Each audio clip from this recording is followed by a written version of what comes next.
Good morning, Alonga po. Today is our last day.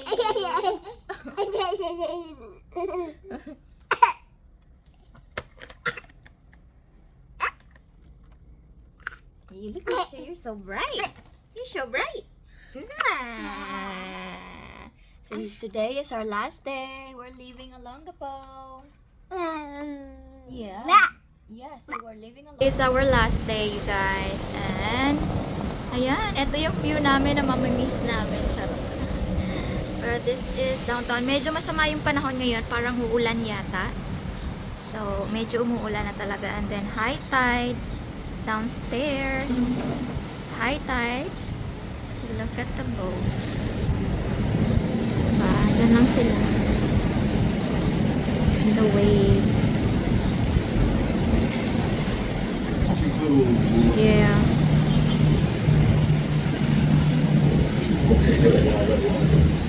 Downstairs, they have the laundry shop. Diyan kami nagpapa-laundry. Yeah. Ay! And then, ay! So, ayan lang guys. Diba? Umuulan as you guys can see.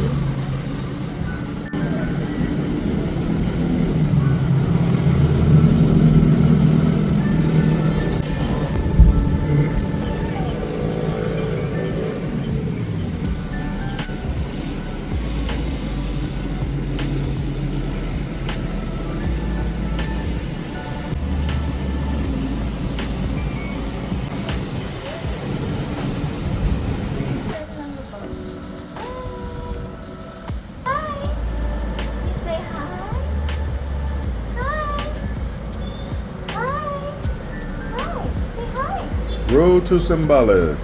Yep. Gigi made it to Zambales. So, the part of Olongapo where we were before. That's downtown.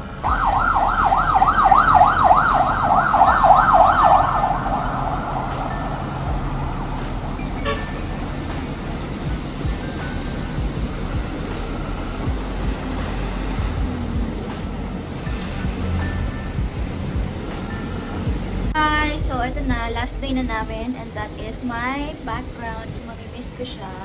Ayan yung downstairs. Medyo high tide right now. As you guys can see, sobrang inay no waves since last night. Pero ang ganda ng lighting dito. Klaro yung mga insecurities natin talaga. Bongga-bongga.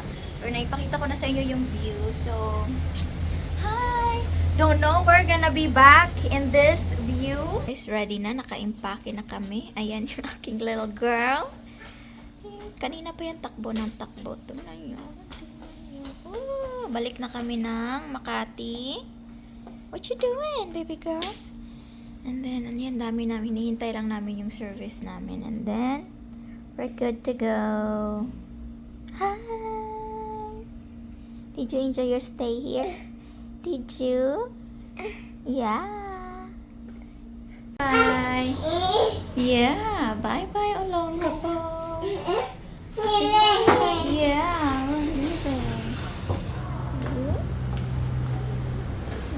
Olongapo. There you go.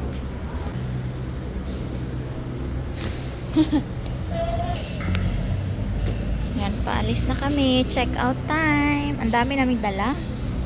Ayan na yung isa. Check out na yung isa. So, ayan yung huges niya, guys. Ayan. May apple dyan. So, inspect pa daw nila yung room bago kami makapag-check out. Daming insects dito, tsaka mabaho yung sa likuran. Maganda naman yung building ng hotel. Maganda yung design and everything. Ayan, may malaking electric fan. Kasi wala silang AC dito sa lobby. Sa rooms lang yung may AC. So, inspect daw nila. Nilipat kami sa room na sira yung aircon, sira yung water heater, sira lahat.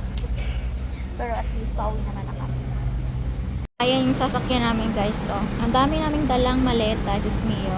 So, kailangan kong mag-declutter para yung iba maiwan ko na sa kapatid ko. And, konti na lang yung madadala ko balik sa amin. But, ayan, si Kulot. Dami kasing napamiling mga bagong gamit. Ah!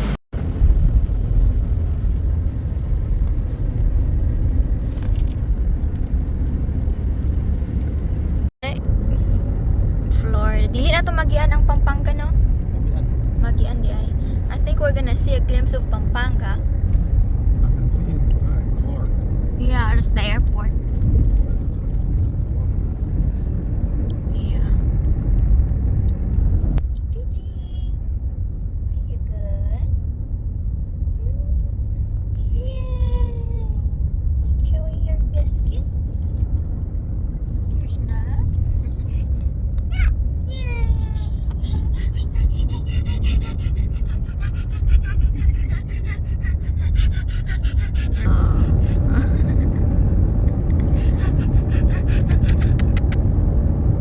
We're on our way home back to Makati.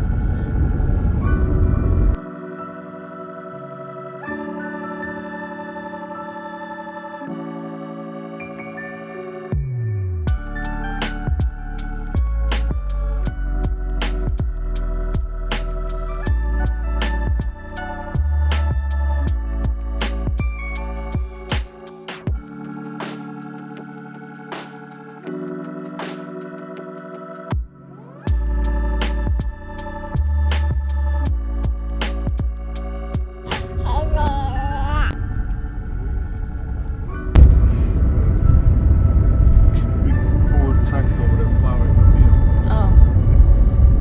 Well, I got nothing to do 45 minutes. Tractor ride. right. Hey.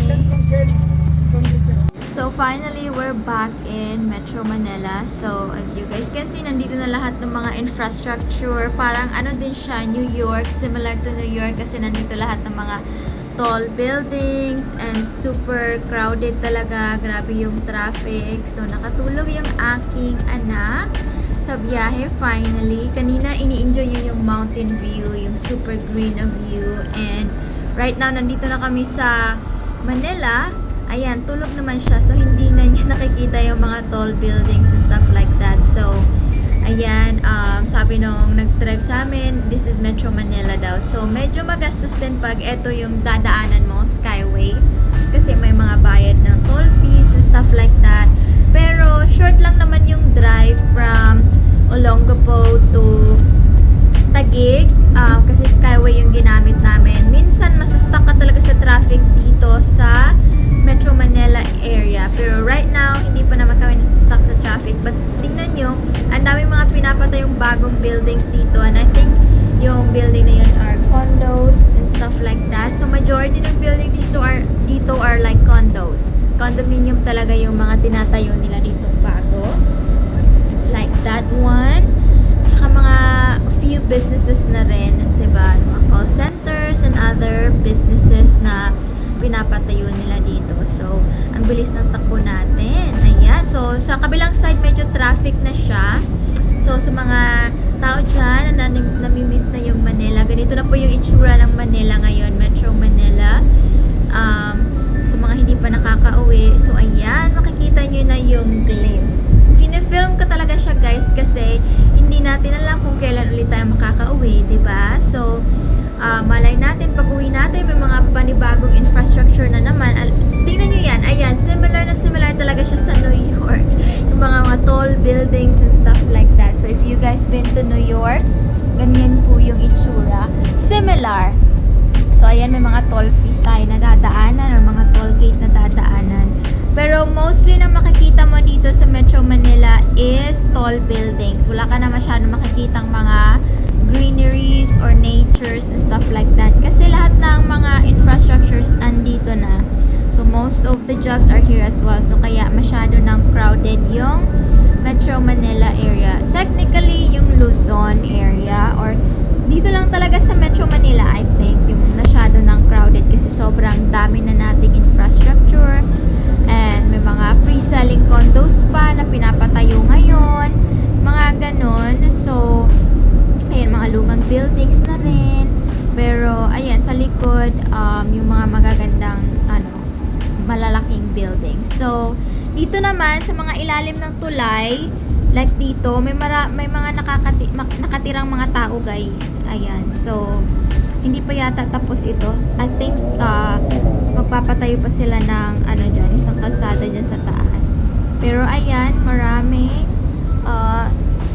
tao na nakatira under the bridge. So, pag babiyahe ka talaga dito sa Maynila, dapat maaga kang umalis ng bahay niyo para makarating ka sa paroroonan mo on time. Cause look at the traffic, grabe.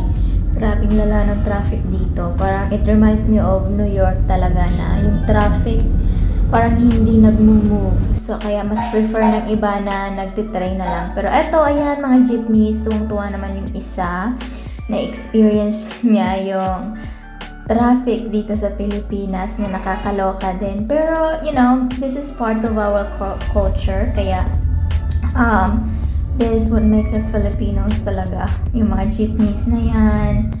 And then, ayan, git-gitan talaga dito sa kalsada. Ganito yung driving style nating mga Pinoy. Git-gitan talaga. Kasi kung hindi ka gigit-git, hindi ka makakarating sa paroroonan mo. And also, you have to be quick and mindful sa mga paligid mo kasi kahit na nakikipagit-gitan ka, nakikipagit-gitan din yung iba, diba? So, dapat alert ka para hindi ka makabangga ng kapwa mo, which is really good. Kaya, mas magaling talaga siguro mag-drive ang mga Filipino pag nagdadrive na sa ibang bansa kasi masyadong alert yung mga paningin natin. Kasi nga, sanay na tayo sa git-gitan. And tsaka, hindi gumagamit mga signal ang mga ibang sasakyan dito. Like, hindi rin sila tumitingin kung anong nasa sides nila or sa likod nila. Wala lang, diretso na. Pero, so far, nakaka-survive naman ang lahat. O, tingnan nyo, stuck ulit kami sa traffic. Ayan. Medyo maaga pa nga hindi pa rush hour. Pero, grabe na yung traffic. So, papunta tayong McKinley Hill, Taguig today kasi doon kami magsistay for the rest of our vacation. And ayan, may mga motor or cycles or scooters. Ayan, nakikipagit-gitan din. And then, a glimpse of my daughter. Look at her. She's not feeling well right now. Ayan, tulog na tulog yung aking anak. Which is good. Para nakapagpahinga naman siya. Tingnan nyo naman yung traffic sa likod ko. Diba? Grabe. So, ayan din, malapit na tayo sa McKinley Hill. Ito na yung mga condos and call centers over here. Ayan, may sign McKinley Hill. So, dito tayo sa Venice mag-stay. And I will show you guys kung ano yung glimpse ng condo namin later. Ipapakita ko sa inyo. Made it back to Makati. And look at little girl. Hi! So, balik Makati na kami. And ayan yung view sa labas. So, lalabas tayo. Malengke. So, this is the unit. May kitchen na siya dyan and stuff. And then yung bed. Ang dami naming gamit. And then yung view sa labas. Very spacious din yung balcony. Ayan. So, ganda. Balik tayo dito. Okay, it's raining. That's where we at. Yung kids where the swimming pool and the park is at. So, nandito siya. Yeah, it's nice. Yan yung tower namin. So, this is beautiful. So, kakarating lang namin dito, guys. Ang daming paikot-ikot. Pero maganda. Maganda dito mag-pictorial and everything. So, yan yung playground for kids. Ayan. So, I think this is on the way to the pool. Ayun yung dalawa, oh. Ay, just mio. So, I guess I can climb up here. Papunta tayo sa pool. Check natin yung pool. But that's the building right there. Diba? So, ito yung pool nila. Very nice. Under cleaning right now. Kaya, hindi tayo pwedeng makapag-swimming. Good. It's very nice. Diba? Pwede lang mag-walking-walking.